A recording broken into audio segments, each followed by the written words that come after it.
자, 봅시다. 여기 빛의 반사와 굴절 우리가 마무리하면서 정리해 볼게요. 경계면과 법선 사이에 어떤 있는 각도를 따져 보아야 되겠죠? 경계면과 법선 사이에서 이 입사각이 존재를 하고 또 튕겨나가는 빛이 반사각이 되는데 얘가 커지면 같이 커지고 그렇죠? 그런 어떤 반사의 룰을 만족한다.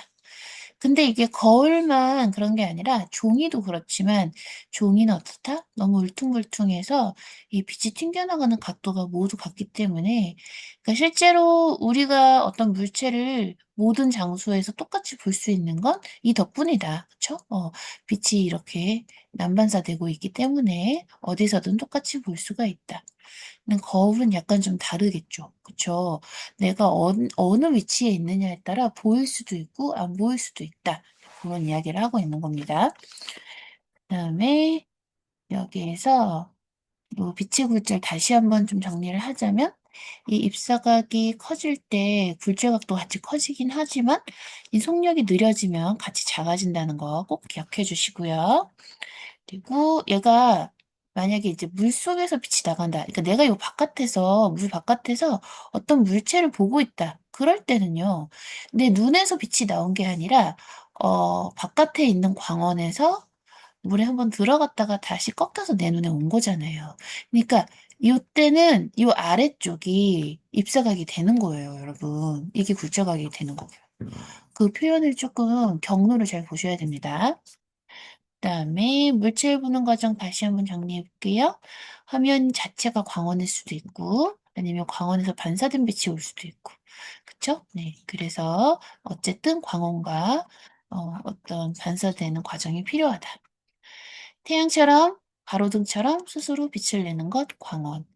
네, 달 아니죠. 그리고 칠판 우리가 보지만 칠판에서 빛이 나오는 건 아니죠. 그리고 여기에서 다른 물질로 진행을 할 때 꺾이는 현상을 굴절이라 하고요. 그렇죠? 네. 그리고 반사할 때 입사각 반사가 같고 이거 같이 커집니다. 이게 나중에 여러분들 스넬의 법칙이라고 광학을 제대로 배우시면 그 원리는 알게 되실 거예요. 그 룰이 있어요. 자, 그리고 이렇게 수직인선을 법선이라고 한다는 거 꼭 기억해 주세요. 그래서 우리가 보통 경계면이 좀 기울었다, 반사되는 면이 기울어. 빛은 그대로인데 얘가 이렇게 기울더라 하면은 헷갈릴 수 있는 게 이 빛 자체는 어, 별로 어렵지 않은데 이 입사각을 따질 때 항상 이 법선과 빛의 각도를 얘기하잖아요. 그러니까 이 법선이 어떻게 되는지를 보시는 게 중요합니다. 네, 법선이 기울잖아요, 지금. 그쵸? 그렇기 때문에 입사각이 커지거든요. 법선을 항상 잘 생각하셔야 돼요. 경계면과 함께 회전한다. 그리고 함께 있다라고 보셔야 되겠습니다. 이런 건 그냥 읽어보시고 낮에 왜 볼 수 있니? 책에서 반사된 빛이 눈에 들어오기 때문이죠. 자, 평면 거울. 평면 거울 속에 산 생기고 거울 뒤쪽에 이런 크기가 같은 상이 생기는 것을 관찰할 수 있습니다. 평면 거울에서 상이 생길 때 일단은 빛이 여기서 튕긴 빛이 들어와야 되고요. 자, 여기에서도 물체가 여기 아래쪽도 이렇게 들어와서 우리 눈에서 이제 얘가 망막에서 그거를 함께 인식을 하는 거죠. 그쵸? 들어온 빛이 우리 눈 뒤에 있는 망막에서 인식을 하는데 얘가 우리가 느낄 때는 어떻게 된다? 여기서 빛이 나온 게 아니라 지금 여기 꺾여서 오는 게 아니라 요 뒤에서부터 오고 있다라고 생각을 한다는 얘기죠. 그쵸? 그래서 물체가 여기 있네라고 인식을 한다는 거예요. 내 눈이. 내 눈이 그렇게 인식을 하는 거예요. 이건 실제 생긴 상이 아니죠. 허상이죠. 실제로 생긴 상이 아니고 내가 그렇게 인식을 하기 때문에 보이는 상. 어쨌든 그 상도 평면 거울에서 거리가 물체까지의 거리랑 같다. 대칭을 이룬다라는 게 중요합니다. 얘가 지금 마주보기 때문에 이렇게 좌우가 바뀌는 거거든요. 마주보기 때문에 상과 상이. 음.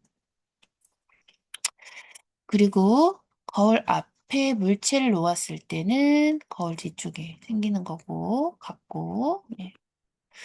이 연장선이 만나는 곳에 생긴다. 이거 한번 기억해 둘까요? 한번 짚고 넘어가 볼게요. 뒤쪽에서 빛이 나오는 것으로 느끼게 된다는 얘기죠. 헉! 상의 위치와 모습을 물어보는 문제를 하셨네요. 하실 수 있을까?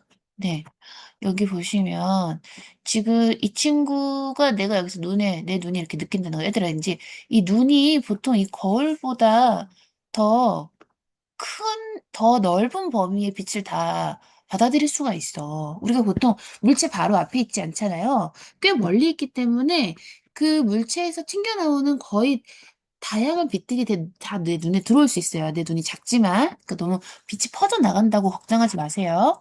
이제 어쨌든 내 눈으로 들어온 그 빛은 사실 그 연장된 선에서 상이 있다라고 본다는 얘기지. 그치? 그러니까 내 눈에 직접 오는 그 빛의 연장선을 찾아야 되죠. 그쵸? 내 눈으로 오는. 그리고, 그렇습니다. 그래서 보시면 얘가 뒤집히진 않는다라는 얘기지. 어, 보시면 얘가 여기에서도 반사돼가지고 오는데 뒤집히진 않는다. 좌우만 바뀔 뿐. 그리고 대칭인 곳에 그 다음에 크기가 같게 모양도 대칭으로 생기게 된다는 얘기죠. 어, 물체를 거울 쪽으로 쭉 이동을 시키면 상도 가까워지는데 어, 예를 들어서 평면 거울에 비친 상을 관찰할 때 관찰자 위치가 달라지며, 그러니까 관찰자 위치가 어디에 있든지 상의 위치는 항상 요 대칭이 되는 곳에 있다. 이거 중요하죠. 이게 렌즈나 다른 볼록 거울 같은 거, 곡면 거울 같은 건 그렇지 않거든요. 관찰자 위치에 따라서 많이 달라지잖아요. 음. 숫자 9 이렇게 그려진다. 생활 속 평면 거울 그대로 볼 때, 볼록 거울 넓은 범위 볼 때, 오목 거울 크게 볼 때, 물체를 확대해서 보거나, 아니면 빛을 좀 모아야 할 필요가 있을 때, 렌즈 물체를 크게 보려고 오목 렌즈는 멀리 있는 걸 좀 선명하게 보려고 쓴다라고 할 수 있네요. 볼록 렌즈 같은 경우는 원시용으로, 얘는 근시용으로 쓰죠. 그쵸?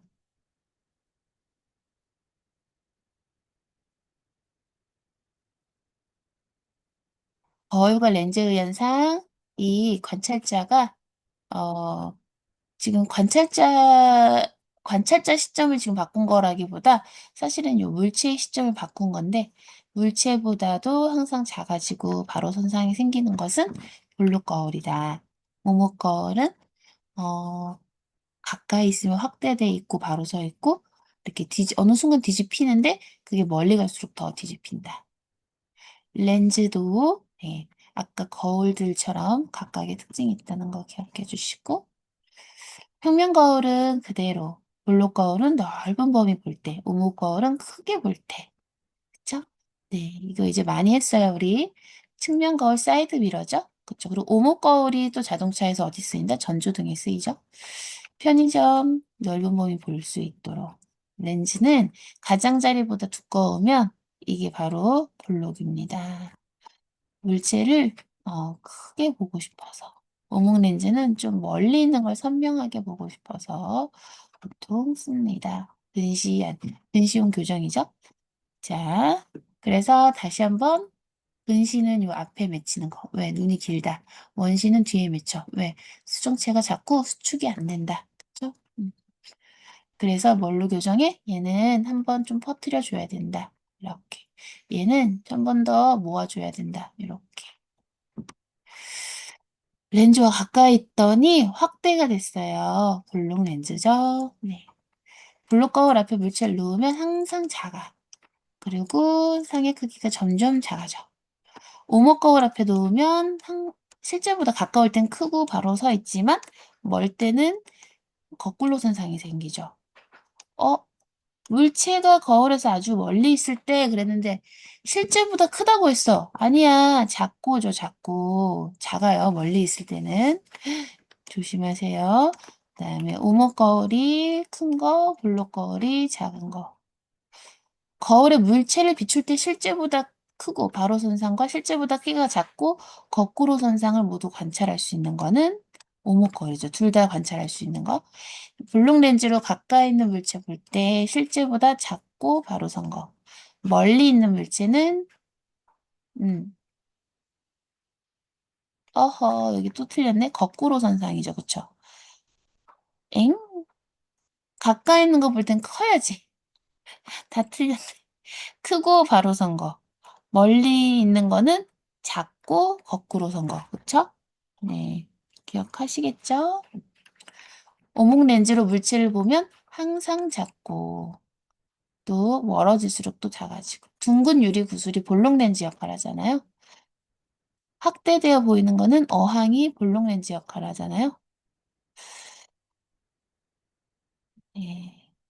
자, 빛의 합성 잘 기억해 주세요. 네. 지금 광원에 따라 다르게 보일 수밖에 없죠? 여기는 체크가 안 돼 있네요. 아예. 서로 다른 색 빛을 합하면 이렇게 다른 걸로 보이는 걸 합성 현상이라고 할 수 있죠. 그래서 우리가 대표적으로 직진과 굴절과 반사와 합성에 대해서 이야기를 할 텐데, 직진하면 대표적으로 그림자가 생기는 현상. 그림자는 직진하기 때문에 왜?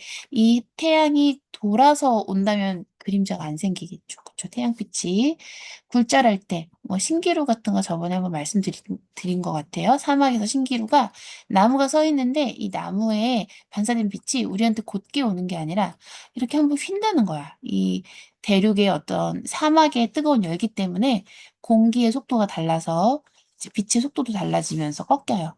그러다 보니까 우리는 어떻게 느낀다? 이 나무가 뒤집혀 있는 것처럼 보인다. 뒤집혀 있으면 보통 거기가 수면에 비쳤다라고 생각을 하니까 이런 게 굴절과 관련이 있다. 반사와 관련된 거는 이 호수의 빛이 내 모습을 보는 거, 이런 거죠. 그리고 합성은 이렇게 점묘화 같은 거. 점묘화는 점이 찍혀 있는 어떤 그 작품인데 이 점들이 삼원색으로 빛의 삼원색으로 표현이 돼 있다. 그래서 내가 노란색을 좀 표현하고 싶으면 빨간색과 초록색이 주로 있는 그런 점을 찍어서 내 눈에서 합성이 되게 한다라는 얘기죠. 그건 다 아실 것 같습니다. 우리 눈에 보이는 색, 그 물체가 반사하는 빛이죠. 햇빛 아래 딸기가 왜 빨갛게 보여? 빨간 빛을 반사하기 때문이죠. 흰색으로 보여? 모두 반사하기 때문이고, 검은색으로 보여? 모두 흡수하기 때문이죠. 빨초파죠? 빛의 합성이죠. 네, 이거 이제 다 하실 수 있죠? 영상 장치는 화소가 빨파자가 아니라 초가 있어야 되죠. 있습니다. 파동. 파동은 주변으로 진동이 퍼져나가는 거죠. 그래서 물결파도, 소리도, 지진파도, 전자기파도 다 파동입니다. 보통 전자기파가 빛이라고 보시면 되는데 이 중에서 이 지진파나 물결파 소리는 반드시 매질이 필요하고 이 친구는 매질이 없어도 가능하다. 매질은 파동을 전달해 주는데 이 매질의 종류가 바로 물, 공기, 땅 같은 것들이 될 수 있다. 매질은 반드시 제자리에서만 진행한다는 거를 이런 여러 가지 다른 대표 물체들 가지고 알아볼 수 있었고요. 물결파에서 한 장면을 딱 찍었을 때 가장 높은 곳 마루, 낮은 곳 골, 그리고 높은 곳이나 혹은 낮은 곳에서부터 중심까지가 진폭. 여기가 진폭이죠. 마루에서 마루까지가 파장. 파동을 이용을 하는 것, 이렇게 전자레인지, 마이크로웨이브파. 이게 웨이브파라고 하고요. 웨이브파, 마이크로파라고 하고요. 초음파 진단 장치 같은 것들은 그 정보를 얻는 거죠. 연못에서 만들어진 진동이 퍼져나가는 게 파동, 매질. 그리고 그 거리를 개념 기억해 주시고요. 이 파동의 파장. 마루에서 마루까지니까 10cm가 파동의 파장이죠.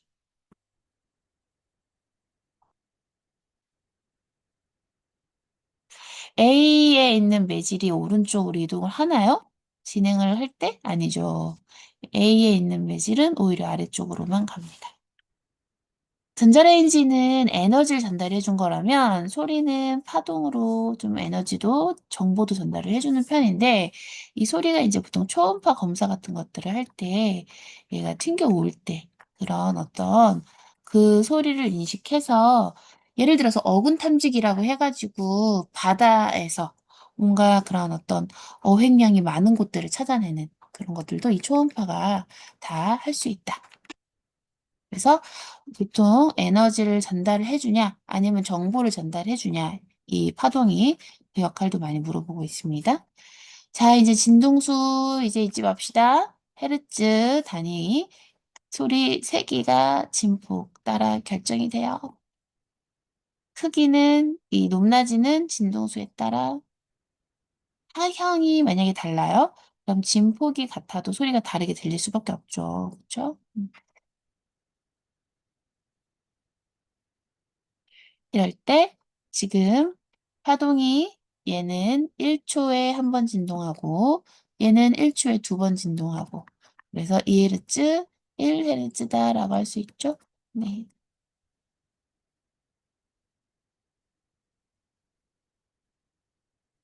네, 한번 풀어보았고요. 자, 식물 보시면 양분을 만드는 과정이다. 양분은 이 이산화탄소와 물을 가지고 빛에너지를 흡수해서 만든다. 공장같이 잘 표현이 됐네요. 이렇게 쌓아두고 있죠. 녹말의 형태로. 자, 광합성이 필요한 것 이산화탄소하고 물인데 이거를 예전엔 이제 이산화탄소가 어떻게 줄어드는지 BTB로 알아봤다면 이제 센서가 있죠. 그걸로 확인을 하고 있고 다음 광합성에 이산화탄소 필요하다. 그렇죠? 뿌리로 흙을 흡수해서 자란다. 식물은 뿌리로 흙을 흡수하는 게 아니죠. 물을 흡수하죠. 광합성 결과 녹말이 만들어진다. 등등을 알 수 있다. 광합성은 식물이 무엇을 이용해서 빛 에너지를 이용하는 거죠. 그렇죠? 식물이 광합성으로 양분을 만드는 데 필요한 물질은 이산화탄소와 물이다. 식물이 광합성을 하면 양분과 함께 산소가 발생한다. 양분인 포도당은 곧 녹말로 바뀌어서 잎에 저장된다.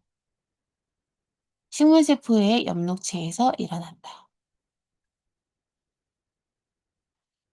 확인할 수 있는 양분은 녹말이다 라는 거였고 자, 광합성에 영향을 미치는 게 빛과 이산화탄소의 어떤 차이가 있잖아요.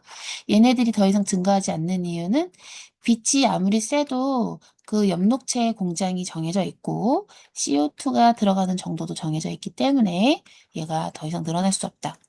온도는 좀 다른 이유인데 얘는 약간 이 촉매, 생체 촉매라고 불리는 어떤 화학 반응을 도와주는 효소들이 어떤 온도에서만 이 어떤 식물의 체온에서 가장 적합한 온도가 따로 있고 너무 높거나 너무 낮아도 잘 호흡이나 광합성을 다 하지 않습니다. 네. 그래서 지금 이런 특징을 이용을 또 오히려 하는 게 고랭지 농업이라고 했었죠. 고랭지 같은 경우는 한밤중에 추워서 호흡을 잘 안 하거든요. 그러다 보니까 양분을 안 써서 식물이 많이 자라는 편이에요. 예, 에너지를 안 쓰니까. 안 써도 걔네들은 고랭지의 그런 어떤 추운 환경을 견딜 수 있는 어떤 식물들이 있다. 다 그런 건 아니라는 거예요. 그래서 걔네들은 오히려 더 크게 자란다. 광합성에 영향을 미치는 요인을 이 산소 센서로 알아보았네요. 산소가 얼마나 발생하는지에 따라서.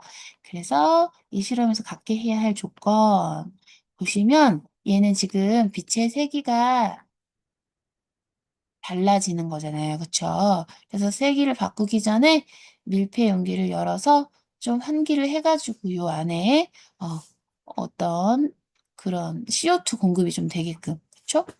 CO2 공급이 되어지게끔 네, 용기를 환기를 시켜주고 그다음에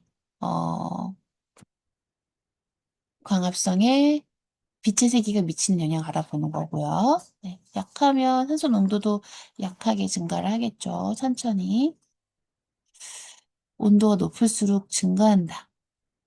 온도가 높을수록 증가한다. 네. 근데 이걸 왜 여기서 쓴 거지? 높을수록? 온도가 높을수록 증가는 하는데 그냥 정리해야 하는 차원인가 봐요. 얘랑 관련이 있는 건 아니고. 네. 광합성에 영향을 미치는 환경 요인에 세계 이산화탄소의 농도, 온도가 있다. 그리고 에너지가 발생하는 과정이죠. 에너지가 방출되기도 하고요. 아까는, 아까는 에너지가 흡수된다라고 했었고, 여기에서는 방출된다라고 표현을 할 수 있습니다. 자, 다시 한번 정리하자면, 양분 생성하는 곳, 여기는 분해하는 곳, 에너지 흡수하는 곳, 그다음에 에너지 얻거나, 네, 아니면 방출도 한다. 하루 쭉 낮이 있을 때만 광합성을 한다면 호흡은 항상 하고 있고요. 네, 물질과 만들어진 물질 잘 보아주시고 호흡이 잎에서만 일어나는 게 아닌 게 모든 세포에서 다 일어나야 되죠. 호흡을 할 때 이산화탄소가 필요한 게 아니라 산소가 필요합니다. 이산화탄소는 광합성을 할 때, 양분 저장 아니죠? 저장은 광합성이. 그다음에 에너지 저장 과정 맞고요. 빛에 있는 낮에 광합성이 일어나지만 호흡은 하루 중 밤 아니죠. 전체. 광합성으로 만들어진 물질이 이제 산소잖아요. 산소이니까 호흡에 이용이 되겠죠.